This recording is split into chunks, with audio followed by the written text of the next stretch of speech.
ఇక మావోయిస్ట్ అగ్రనేత దామోదర్ అరెస్ట్.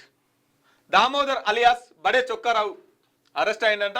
ఆయనతో పాటు మరో 15 మంది మావోయిస్టులను కూడా అదుపులోకి తీసుకున్న ఆసిఫాబాద్ పోలీసులు.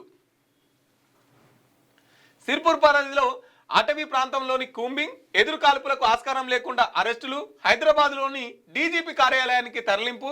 ఛత్తీస్గఢ్లో 34 మంది మావోయిస్టులు లొంగుబాటు. కామారెడ్డి డిసెంబర్ 16 మావోయిస్టు పార్టీ తెలంగాణ రాష్ట్ర కమిటీ సభ్యుడు బడే చొక్కారావు అలియాస్ దామోదర్తో పాటు అతడి అనుచరులను పోలీసులు అరెస్ట్ చేసినట్లు తెలుస్తున్నది. కుమ్రం భీం ఆసిఫాబాద్ జిల్లా సిర్పూర్ మండలాల్లోని పెద్దదోబ అటవీ ప్రాంతంలో సోమవారం రాత్రి 16 మంది మావోయిస్టులను పోలీసులు అదుపులోకి తీసుకున్నారు. ఓ ఇంట్లో మావోయిస్టులు తలదాచుకున్నారన్న సమాచారం మేరకు ఆసిఫాబాద్ జిల్లా ఏఎస్పీ చిత్తరంజన్ ఆధ్వర్యంలో ప్రత్యేక పోలీసు బలగాలు కూంబింగ్ నిర్వహించాయి. ఎదురు కాల్పులకు తావు లేకుండానే వారందరినీ అదుపులోకి తీసుకున్నాయి. పట్టుబడిన వారి 9 మంది మహిళలు, 7 అబ్బాయిలు ఉన్నారంట.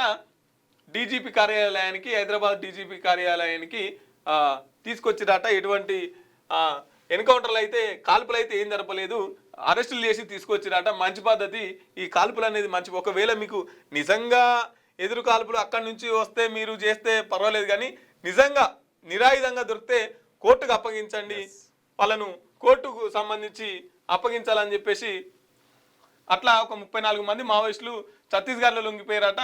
ఇక్కడనేమో 16 మంది అంట.